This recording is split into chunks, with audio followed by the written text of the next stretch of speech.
Welcome to Behind the Badge, where we explore some of the most shocking and disturbing moments caught on police body cam footage. Today, we're looking at 5 intense and unsettling incidents that reveal the unpredictable nature of police work and the split-second decisions officers are often forced to make. In these clips, you'll see routine calls that take dark turns, officers facing unexpected threats, and the terrifying realities of being on the front lines. One of the incidents we'll cover took place on May 11, 2024. What started as a domestic disturbance call on Mallister Avenue quickly escalated into a deadly gunfight when the suspect opened fire on responding officers. This and other clips in today's video offer a rare glimpse into the high-stakes challenges that law enforcement officers confront daily. Viewer discretion is advised, as some content may be graphic. Let's dive into the footage and examine these harrowing encounters. But just as officers began securing the scene, they received a call directing them to a home on Lockwood Road where things went south. There, they found a woman dead, allegedly shot by the same suspect. It seemed it was not over yet. Hey guys, we need you to check this house beside us right over here. Officers entered the house at 4738 Lockwood Road and were met with a creepy silence. One officer hesitantly radioed, "This is it. The first house on our left, 4738. Oh! Shots fired, shots fired. Someone's shooting. Put your hands up! Shots fired, he's got a rifle! And then it happened. Shots fired. The tension exploded as gunfire erupted from the house. "He's got a rifle!" one officer shouted as they took cover, their body cams capturing the moment. With every shot fired, you could feel the fear in the officers' voices. "He's shooting at us!" they shouted, running to find safety. "Everyone get out!" It was a full firefight, and the officers did not know what would happen next. Where are you guys? We're across the street. Hey, I'm reloading. The suspect was determined, firing round after round. The officers, avoiding bullets, struggled to locate the shooter. The officer shouted to regroup with his team. The reply came back, "We're across the street. I'm reloading." Where are you at? It was a male black in a gray Honda Civic, tinted windows. I think he had a black jacket on. Finally, the suspect was taken down. "He's down! He's down!" The relief was palpable in their voices, but there was no time to rest. They had to secure the area and check for more victims. The officers moved cautiously and made their way to a nearby house where the woman's body was found. "We have another person down here," one officer shouted. To the house, yeah! To the house! We both shot multiple times, sir. Yeah, it's fine. He shot at us with that. You're good? Harsh reality set in as they checked on her. They could do nothing. The officers quickly secured the scene, calling for more medical assistance, but it was too late. The situation had turned from a domestic incident to a tragic loss of life. We got another person down in the residence right here. Multiple shell casings everywhere. Oh man. Are the officers okay on scene? Hey, firm, none of us are hit. Copy. MS-16 Derek, on can the you air. breathe me? Yeah, that's covered. Copy. Is this a victim of Yeah. 43? Yeah. Officer involved or Officer involved's over there. This is an unrelated victim who you're shooting at. Alright. We need another victim. We're figuring it out. What's this address? Yeah, we need 2 medics. 2 medics.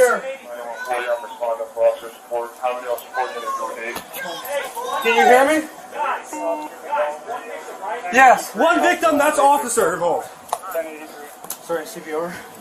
You're just gonna pump the blood. Where's she hit?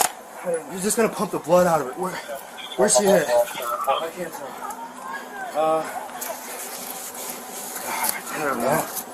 I don't see any. The aftermath was chaotic.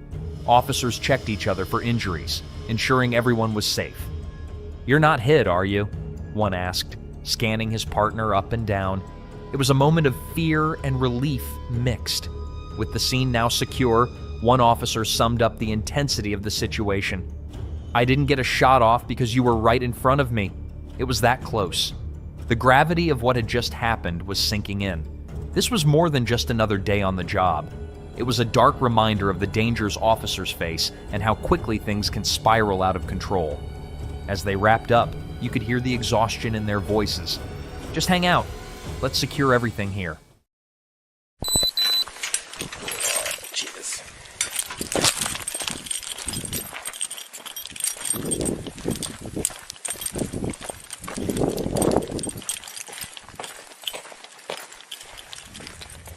What started as a routine task quickly turned into a nightmare. Officer Rachel, the newest team member, had hardly been on the job for 9 weeks. She was still learning when she and her colleagues headed out to serve an arrest warrant. A standard procedure, or so they thought. As they neared the house, everything seemed fine. The team shared some casual jokes about Rachel's rookie phase, lightening the mood. But the laughter suddenly stopped with a loud bang.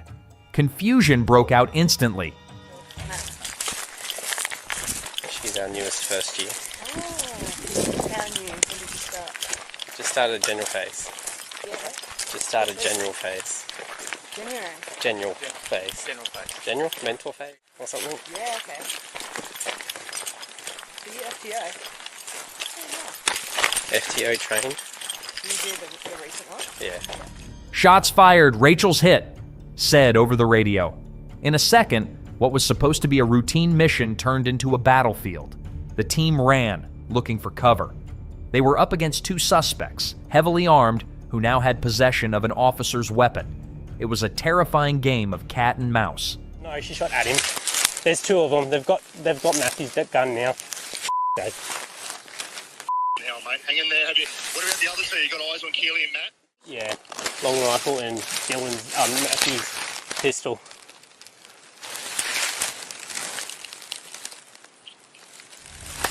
Officer found himself tacked behind a tree, his heart racing.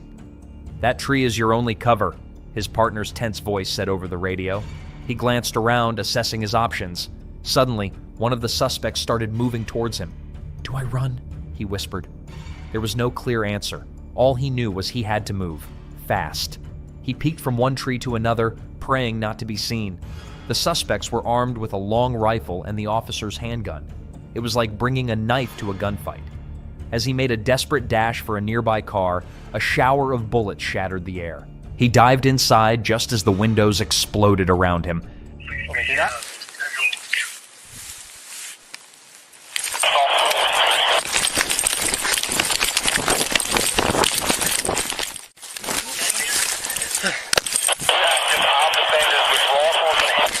They're coming, they're shooting! The other 2 officers.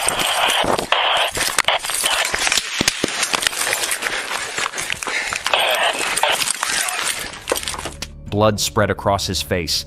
He was not even sure whose it was. He floored the gas, tearing down the street, unsure where to go or if he was out of danger. "I think I have been hit," he said on the radio, but he could not stop to check. He just kept driving. And then, he noticed something silly. He was missing a shoe. Seriously? Of all the things to worry about. But that strange thought might have kept him from completely losing it. Yeah, well, there's 2 of them. I think I've been shot. I don't know where.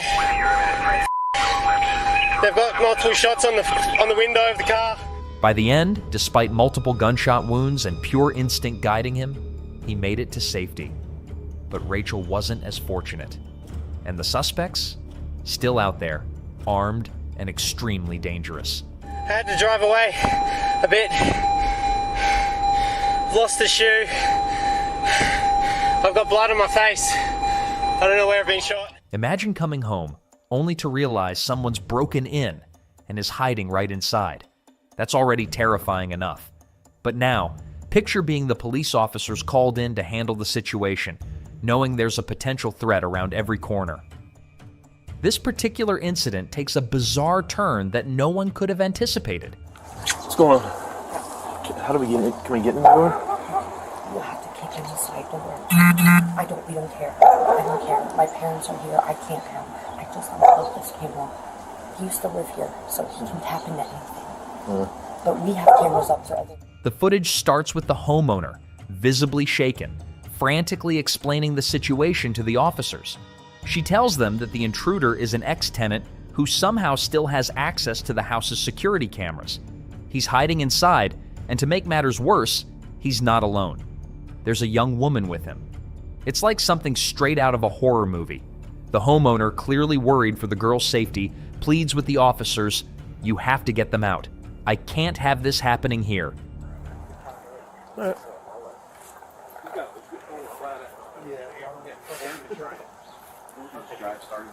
Joe said he might have something. He's got something with a flat head that he might be able to pound it up. I don't, but there's not, it's like flat on the bottom.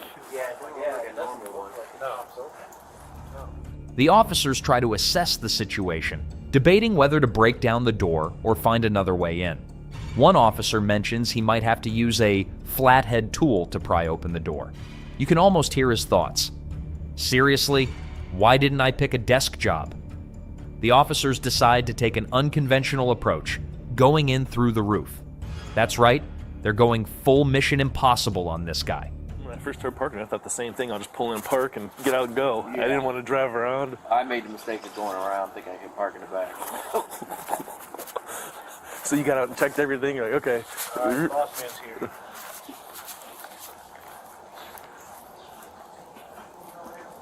That's a ticket? Not yet. It's a pull door. Let's come up with a lot better idea. Let's do it. Well, first, Hey, you got like 12 of us here, so somebody had to come up with something. here's our options. We could have dug another one in there by now. Well, we were thinking the roof. We were going to go through the roof. Go through the roof. Yeah, Yeah, that thing might need that when we're in there. But we're thinking a spud bar will take it. That is a little more leverage than this. Yeah. The bottom box, like, Hacker, please, better come out! Come on down with your hands up! Armed with a crowbar, which one officer jokes is his personal retirement gift, they begin their rooftop mission. There's some nervous banter among the officers, one of them even cracking a joke about his rookie partner having to earn his stripes by going up first. As they get in position, you can sense the tension. It's one of those, this could go horribly wrong moments. But hey, nothing ventured, nothing gained, right? The officers finally breach the roof and drop into the house. They immediately start shouting warnings. "This is your last chance. Come out with your hands up, or we're sending in the K-9. After a nerve-wracking pause, a voice from the attic responds, "Okay, I'm coming out." This is a first, a cooperative intruder. Maybe the thought of facing a police dog changed his mind. No. William, come on now, Akron Police! There's a lot of shit in the way. Come out! Come on now! Nothing in your hand! Nothing in your hands! Now! Now! Get bit, buddy! Coming out or not? Can you see him? Get out here now! Come out now! Come out now! Bro, you're gonna get fucked up. He's in the attic. He's coming Keep everything out of your hands. Keep your hands up, man. Keep your hands up. We'll go hands down. Put it down! Drop it. Drop. No, not your whole body. Get up, turn around and walk backwards. Walk towards us. The intruder slowly descends from the attic, hands raised high. As he carefully makes his way down, the officers guide him, all while reminding him to keep his hands visible. One of them can't help but joke, "Well, at least you didn't get bitten by the dog. That's got to count for something, right?" You can almost see the intruder's sigh of relief. Getting arrested is bad enough, but getting chewed up by a police dog would have been the ultimate bad day. Once on the ground, the officers pat him down and make sure there are no weapons. The woman he was with is also safely escorted out. The officers wrap things up, but not before one of them humorously remarks, "Next time, try using the doorbell." All's well that ends well, but something tells me this guy's days of crashing in attics are over. Show me your hands!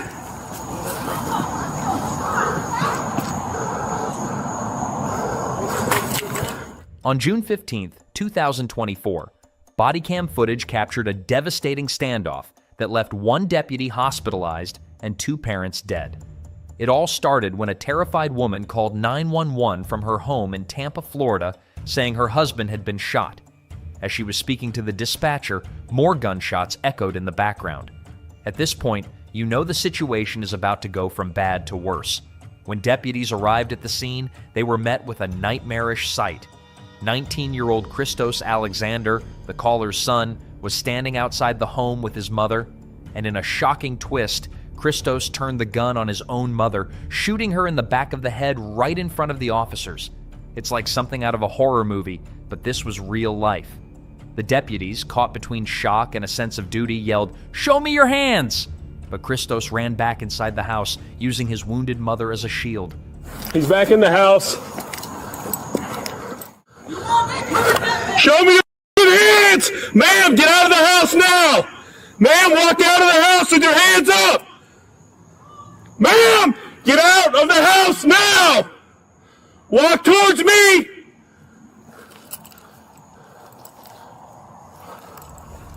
"Ma'am, get out of the house!" one officer pleaded, hoping against hope that she could somehow break free. You can hear the desperation in his voice as he shouts for her to come toward him. But Christos had her at gunpoint, making it clear that he had no intention of letting her go. The standoff became a deadly waiting game, the kind that makes your heart race even just watching it on screen. Every time she tried to move, he would grab her, yelling threats at the officers. Got her at gunpoint. Listen, we don't want to hurt you, okay? Just let your mom walk to us. Let her walk to us, okay? The tension escalated as Christos repeatedly pointed his gun at the officers, forcing them to take cover behind their vehicles. "Listen, we don't want to hurt you, okay?" one officer said, trying to reason with him. "Just let your mom walk to us." It was a plea that fell on deaf ears. You can almost hear the officer thinking, "How did I end up in the middle of a scene straight out of a horror show?" And just when you think things can't get any worse, Christos raises his gun and fires. He's going back in the house. Ma'am, come here! If she separates from him, ma'am, come here! Ma'am, walk to me! I'm hit! Deputy Shane Mago shouts, stumbling back as he realizes he's been shot in the leg. You can feel the panic ripple through the scene as his fellow officers rush to help him. "Tourniquet! Get a tourniquet!" someone yells. The body cam footage shows them scrambling, hands shaking as they try to stop the bleeding. Despite the chaos, they manage to get Shane into the patrol car, his face pale but determined. I'm good, he repeats, almost like a mantra, trying to stay calm as his colleagues race him to safety. Ah! I'm hit! Tourniquet! I'm hit! 1, 2, 3, come on! I got one leg, come on. Get ready to move. I'm good. Get in the driver's seat. I'm good. I'm good. Get me over it. Did you call? No, my brother. Brother did? Yeah. On who? Himself. Called on himself? What's going on with him? He's having a... It started like any other day for the NYPD officers on duty, but things took a dark turn at 103rd Street and 101st Avenue in Queens. They were called to respond to a 911 report of a mental health crisis. You know, it's the kind of call that usually ends with calming someone down and maybe a trip to the hospital. But this time, things were different. As the officers got close to the house, they were met by a young man who nervously explained that his brother, Win Rosario, was having a serious episode. When asked if Win had taken any drugs, the response was uncertain. But what was certain was the tension in the air. This was not just a typical day. Something was off.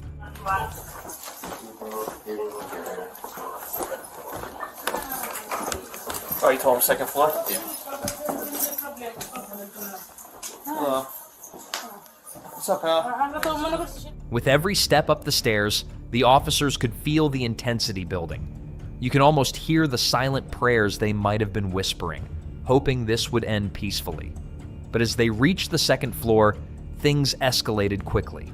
Win was holding a pair of scissors, clearly agitated and not in his right mind. What's up, pal? The officers tried to calm him, but it was like talking to a storm. There was no stopping the chaos. His mother desperately pleaded with the officers, her voice shaking, trying to shield her son. It's heartbreaking. Imagine watching your own child in that state, knowing you're powerless to help. The officers, caught between their training and the mother's cries, faced an impossible decision. And then, it happened. Don't shoot! Get out of the way! Don't shoot!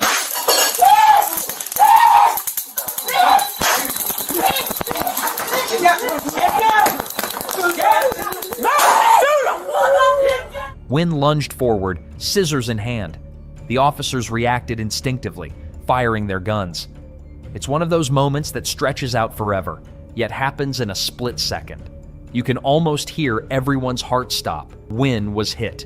He fell, and chaos erupted. His mother screamed, the officers shouted, and you can feel the raw panic in the air. They immediately called for backup, but it was too late. Wynn was rushed to the hospital, but there was nothing the doctors could do.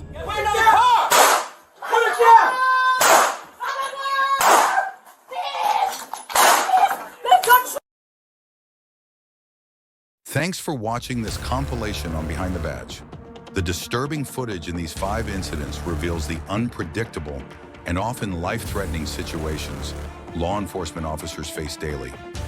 Each clip serves as a reminder of the high risks involved in police work, where even routine calls can escalate in seconds. Through these videos, we aim to highlight the realities of policing and the critical need for training in situational awareness in high-stakes environments. If you found this video insightful, please like, subscribe, and hit the bell for more content on real-life police encounters and other unsettling footage. Viewer suggestions are always welcome, so feel free to email onemanrecaps@gmail.com with recommendations for future videos. Thanks for watching, and remember to stay alert and stay safe.